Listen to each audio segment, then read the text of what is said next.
एकैछिन यो दाजुको गजल सुनेर जानुहोस् त। कसम भनेको मलाई चाहिँ यति दामी लाग्यो होइन, यो दाजुको गजल सुन्दाखेरि यति राम्रो लाग्यो होइन, यस्तो छातीमा टच भयो होइन।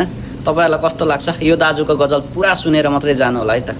महिना फरक छ आज हेर त साल फरक छ, महिना फरक छ आज हेर त साल फरक छ, सँगै छुट्टिएका थियौँ हामी हाम्रो हाल फरक छ। महिना फरक छ आज हेर त साल फरक छ, सँगै छुट्टिएका थियौँ हामी हाम्रो हाल फरक छ। उसले बिर्स्यो होला भन्ने सोध्छे, म सम्झिन्छु कि भन्ने सोध्छु।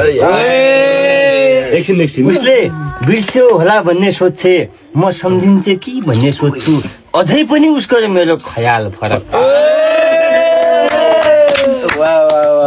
उसले बिर्स्यो होला भन्ने सोध्छे, म सम्झिन्छु कि भन्ने सोध्छु, अझै पनि उसको र मेरो ख्याल फरक छ।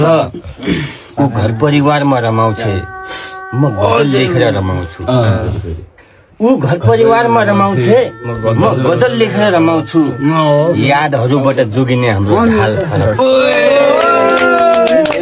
महिना फरक छ आज हेर त साल फरक छ, सँगै छुट्टिएका हामी हाम्रो हाल फरक छ। अन्तिम शेर, बग्न त बग्छौँ हामी पानी जस्तै बग्नलाई, बग्न त बग्छौँ हामी पानी जस्तै बग्नलाई, ऊ खोला म सागर हाम्रो छाल फरक।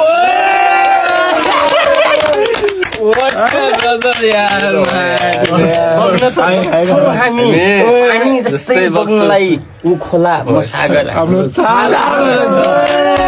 महिना फरक छ आज हेर त साल फरक छ, सँगै छुट्टिएका हामी हाल फरक छ।